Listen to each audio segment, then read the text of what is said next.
Vítejte v Liberci. Byl jsem týden na Mezinárodním kongresu esperantské mládeže s 360 lidmi, kteří mluví esperantem. Byla to velká legrace, kterou jsem už dlouho nezažil. Setkal jsem se zajímavými lidmi z celého světa. Některé věci, které jsme spolu dělali, byly velmi zábavné. Také jsme spolu hráli, tancovali, zpívali a dělali spoustu jiných zajímavých věcí. Nejdůležitější však bylo, že jsme se spřátelili. Protože jsem tam byl zatím pouze po třetí, musel jsem se ještě hodně učit o komunitě. A jedna z nejzajímavějších věcí pro mě bylo objevování esperantské hudby. Tady je několik památných písní, které jsem se naučil.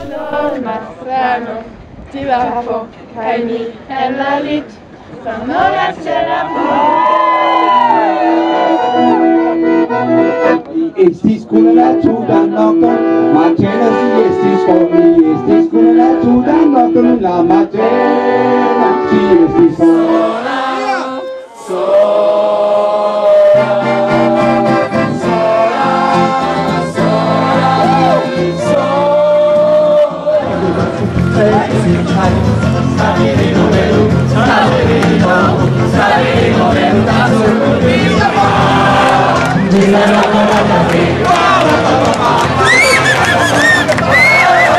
Jak vidíte, tak jsme ovládli několikrát hlavní náměstí, čímž jsme také sdíleli naše rozdílné kultury, hudbu a jazyky s lidmi v Liberci.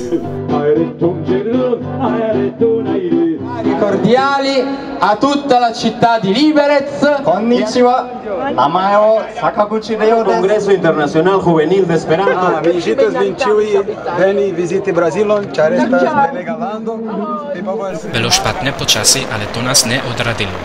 Přesto však se mi vítr způsobil nějaké problémy. Nejlepší na tom bylo, že jsem mohl dělat bláznivé věci. Yes, mi ege šátasčím. Rozkoloran uso.